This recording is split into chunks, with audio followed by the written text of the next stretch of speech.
ત્યાં પણ કુંભ, અર્ધકુંભ અને સિંહસ્થ કુંભના આયોજનો થયા છે. હવે તબક્કે આસ્થાની ડૂબકી લગાવવા માટે પહોંચ્યા હતા. ઘણી રાજકીય હસ્તીઓ આ પહેલાં આસ્થાની ડૂબકી લગાવી ચૂક્યા છે. આ મહાયાત્રાની અંદર હવે મહાકુંભમાં વડાપ્રધાન નરેન્દ્ર મોદી પણ આજે ત્રિવેણી સંગમમાં આસ્થાની ડૂબકી લગાવશે. ગંગા પૂજન કરશે અને સાથોસાથ દેશની સુખાકારી માટે પ્રાર્થના કરશે. સંગમ કિનારે પૂજન અર્ચન અને સ્નાનનું વિશેષ મહાત્મ્ય રહેલું છે અને આજે ગુપ્ત નવરાત્રિની અષ્ટમી તિથિ છે. માઘ મહિનાની અષ્ટમી તિથિ કે જે ભીમાષ્ટમી તરીકે ઓળખાય છે અને આજના અવસર ઉપર ધ્યાન, પૂજન અર્ચન, સ્નાન આ તમામનું વિશેષ મહાત્મ્ય રહેલું છે. ને એ તબક્કે પહેલેથી જ તેમનો જે પૂર્વ નિર્ધારિત કાર્યક્રમ હતો એ અંતર્ગત તેઓ આજે 5મી ફેબ્રુઆરી 2025 ભીમાષ્ટમી, માઘ મહિનાની અષ્ટમી તિથિ અને આજના અવસર ઉપર તેઓ અહીં સ્નાન કરવા માટે આવી પહોંચ્યા છે. ભીમાષ્ટમીના પર્વે પીએમ મોદીની આ મહાયાત્રા છે. વધુ વિગતે વાત કરવા માટે જોડાઈ રહ્યા છે જાણીતા પત્રકાર અજય ઉમટ. અજયભાઈ, આખરે વારે વારે જ્યારે કુંભ હોય, મહાકુંભ હોય, અર્ધકુંભ હોય, પીએમ નરેન્દ્ર મોદીની અચૂક હાજરી ત્યાં રહેતી હોય છે ને મહાકુંભનો આ વિશેષ અવસર ઉપર તેઓ હવે પ્રયાગરાજ પહોંચ્યા છે. કેટલું આધ્યાત્મિક અને અન્ય દ્રષ્ટિએ પણ તેમની હાજરી સૂચક મનાઈ રહી છે અજયભાઈ?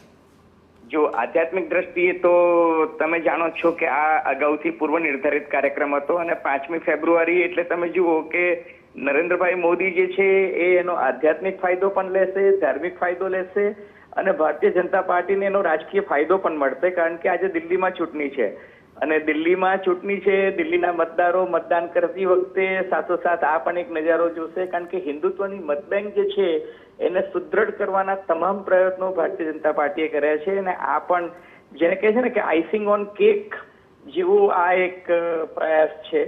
કારણ કે હિન્દુત્વની વોટ બેંક જે છે અને બીજું કે જુઓ ભારતીય જનતા પાર્ટીએ ગુજરાતમાં દાખલા તરીકે યુનિફોર્મ સિવિલ કોડ લઈ આવ્યા, એમની જાહેરાત કરી દીધી. ઉત્તરાખંડમાં એની જાહેરાત થઈ ગઈ. એ અગાઉ કાશ્મીરમાંથી 370મી કલમ રદ થઈ ગઈ, 35A કલમ રદ થઈ ગઈ, અયોધ્યામાં ભવ્ય રામ મંદિરનું નિર્માણ થઈ ગયું અને ટ્રિપલ તલાકનો કાયદો પણ રદ થઈ ગયો. હવે જે એજન્ડામાં જે બાકી હતું, કુંભ મેળો પણ બહુ સરસ રીતે 144મા વર્ષે આવે છે, એનું પણ શાનદાર આયોજન થઈ ગયું ને હિન્દુત્વના બે મોટા પ્રતીક જેને તમે કહી શકો યોગી અને મોદી, ડબલ એન્જિન.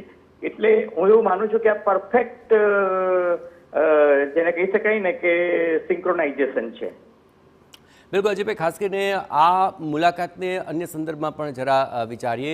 જેમ કે મહાકુંભના આયોજનની અંદર 29 તારીખે જે ભાગદોડ મચી હતી, ત્યારબાદ વ્યવસ્થાઓને સુદૃઢ કરવા માટેના પ્રયત્નો થયા.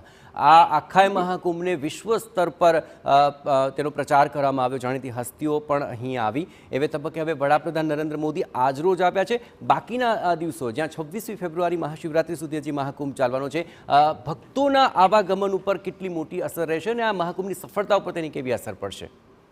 જો નરેન્દ્રભાઈ મોદી પોતે જ એક બ્રાન્ડ એમ્બેસેડર છે અને મેં તમને કહ્યું કે હિન્દુત્વના આઇકોન છે અને યોગી આદિત્યનાથને ચોક્કસ ક્રેડિટ આપવી જોઈએ. કારણ કે એમની સરકારે જે વહીવટીતંત્ર ગોઠવ્યું છે, કરોડો કરોડો કરોડો વ્યક્તિઓ જે છે ત્યાં જાય છે અને કમનસીબે આ એક દુર્ઘટના બની, પરંતુ એને બાદ કરતા બહુ જ ફ્લોલેસ જે રીતના તકતો ગોઠવાયો છે. તમે જુઓ કે અમેરિકાની હાર્વર્ડ યુનિવર્સિટીથી માંડીને લંડન, પેરિસ અને બીજી ઘણા બધા દેશોની સંસ્થાઓ, મેનેજમેન્ટ ગુરુઓ આ આયોજન કઈ રીતના થઈ રહ્યું છે એનો અભ્યાસ કરવા માટે આવી રહ્યા છે, એનું ડોક્યુમેન્ટેશન થઈ રહ્યું છે. એટલે આ એક એવો કુંભ મેળો છે, એક બફે ડિનર ટાઈપ છે કે લોકો ત્યાં આવીને આધ્યાત્મિક આનંદ મેળવી રહ્યા છે. ઘણા લોકોને માનસિક શાંતિ ત્યાં મળે છે, તો ઘણા લોકો પોતાની ધાર્મિક લાગણી અને આસ્થા જે છે એના ભાગરૂપે આવી રહ્યા છે. તો ઘણી વ્યક્તિઓ ત્યાં લેસન શીખવા માટે આવી રહી છે. અને બીજું કે કુંભ મેળાથી તમે જુઓ કે ઉત્તર પ્રદેશની ઇકોનોમી જે છે એ ઉત્તર પ્રદેશની ઇકોનોમીને કેટલું બૂસ્ટ મળશે. એક જ ઉદાહરણ આપું, દાખલા તરીકે અમદાવાદમાં કોલ્ડ પ્લે કન્સર્ટ થાય છે અને 2.5 લાખ લોકો દેશ વિદેશથી કોલ્ડ પ્લેનો કોન્સર્ટ જોવા માટે આવે છે. તો અમદાવાદના એક શોપિંગ મોલમાં 1.5 મહિનામાં ન વેચાયો હોય એટલો માલ એક દિવસમાં વેચાઈ જાય છે. તમે વિચારો કે ઉત્તર પ્રદેશનું જે અર્થતંત્ર જે છે એને કેટલું મોટું બૂસ્ટ મળશે અને એનું જે આયોજન કર્યું છે એકદમ ફ્લોલેસ. આખા ઉત્તર પ્રદેશના રસ્તા એટલા સરસ થઈ ગયા છે, આખા ઉત્તર પ્રદેશમાં ટ્રાફિક મેનેજમેન્ટ ને બધું થઈ ગયું છે. હવે આટલા કરોડો લોકો આવે તો નાના મોટી તકલીફો રહેવાની ટ્રાફિકની ને એની બધી, પણ છતાં બાય એન્ડ લાર્જ હું તમને કહું કે અદ્ભુત આયોજન છે અને એના માટે યોગી આદિત્યનાથની સરકારને અને કેન્દ્રની મોદી સરકારને આપણે ચોક્કસ ક્રેડિટ આપવી ઘટે.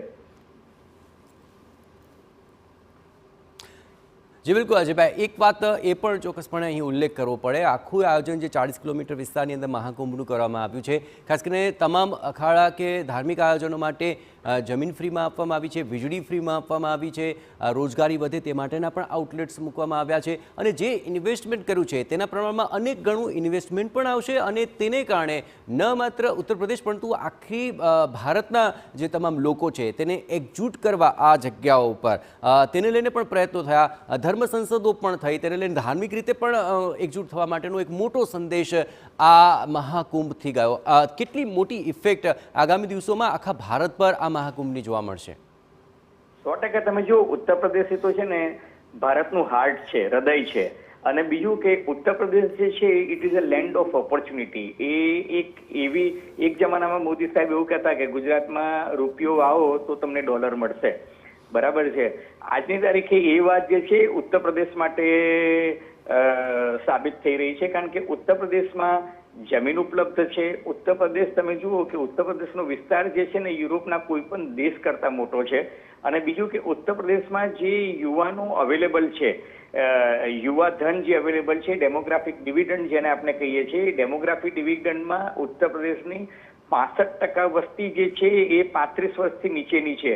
એનો અર્થ એ કે સૌથી વધુ યુવા ધન જેને આપણે કૌશલ્યની દ્રષ્ટિએ કાબેલિયત એની કેળવી શકીએ એવી વ્યક્તિઓ જે છે એ યુથ તમને ત્યાં અવેલેબલ છે. અને ત્યાં યોગી આદિત્યનાથની સરકારે જે રીતના ટ્રેનિંગથી માંડીને સ્ટાર્ટઅપને પ્રમોશન આપવાનું ચાલુ કર્યું છે, ઇન્ક્યુબેશન સેન્ટર્સ ઊભા કર્યા છે, સ્ટાર્ટઅપ્સ અને યુનિકોર્નને એ લોકો પ્રોત્સાહન આપવાવાળી નીતિ બનાવી રહ્યા છે. મને એવું લાગે છે કે આવનારા દિવસોમાં ઉત્તર પ્રદેશ પણ ભારતનું એક ગ્રોથ એન્જિન બનશે કે જે ભારતની 5 ટ્રિલિયન ઇકોનોમીનું જે સ્વપ્ન છે એ સાકાર કરવામાં મદદરૂપ થશે.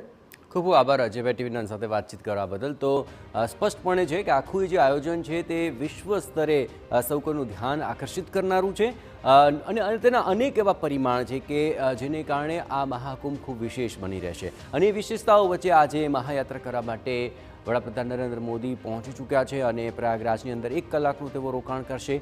સંગમ પર તેઓ આસ્થાની ડૂબકી લગાવવા માટે નીકળ્યા છે, જેમાં સાથે મુખ્યપ્રધાન યોગી આદિત્યનાથ પણ તેમની સાથે જોડાયા છે. ઘાટ ઉપર મોટી સંખ્યામાં જે લોકો છે તેમનું પણ તેઓ અભિવાદન ઝીલી રહ્યા છે.